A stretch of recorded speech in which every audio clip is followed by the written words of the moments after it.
శ్రీమాత్రే నమః. అమ్మవారికి పంచకృత్య పారాయణ అని ఒక నామం ఉంది. ఈ నామం యొక్క అంతరార్థాన్ని తెలుసుకుందాం. సృష్టి, స్థితి, లయం, తిరోధానం, అనుగ్రహం. అమ్మవారే బ్రహ్మరూపంలో ఈ ప్రపంచంతో పాటు మన అందరినీ సృష్టిస్తుంది. అలాగే విష్ణు రూపంలో కొంతకాలం మనల్ని పోషిస్తుంది.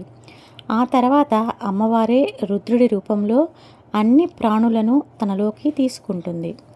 తిరోధానం అంటే కనిపించకుండా కప్పివేయడం.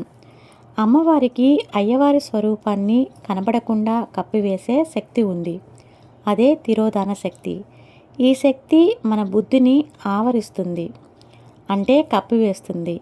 అలా కప్పివేయడం వలన మన అసలు స్వరూపం ఏమిటో మనకు తెలియకుండా పోతుంది. అంతేకాదు, మన అసలు స్వరూపం కనబడకుండా పోయి నకిలీ బయటకు వస్తుంది. అదే మన శరీరం. ఈ శరీరంపై వ్యామోహాన్ని పెంచుకొని ఇతర శరీరంపై కూడా వ్యామోహాన్ని పెంచుకుంటూ పోతాము. ఎంతకాలం శరీర సుఖాల కోసం పోరాడుతూ ఉంటామో అంతకాలం పుడుతూ చస్తూ ఉంటాము. ఈ సృష్టి, స్థితి, లయలలో తిరుగుతూ ఉంటాము. అయితే ఈ మూడింటి నుండి బయటపడే మార్గం లేదా అంటే ఉంది. అదే అమ్మవారి అనుగ్రహం. ఎవరైతే అమ్మవారి తత్వాన్ని తెలిసి ఉపాసన చేస్తారో, తెలిసి పారాయణం చేస్తారో, తెలిసి ధ్యానం చేస్తారో అలాంటి భక్తులకు అమ్మవారు సదాశివ రూపాన్ని చూపి అనుగ్రహిస్తుంది. అనుగ్రహం అంటే బాగా గ్రహించడం.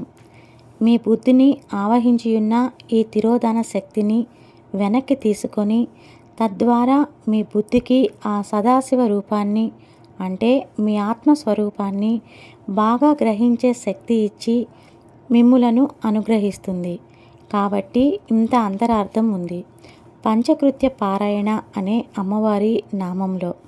అసలు అమ్మవారి నామాలను ఇలా భావన చేస్తూ చదువుతూ ఉంటే చాలండి, వింటూ ఉంటే చాలండి, మీకు ఇక్కడే మోక్షం వచ్చేస్తుంది. శ్రీమాత్రే నమః.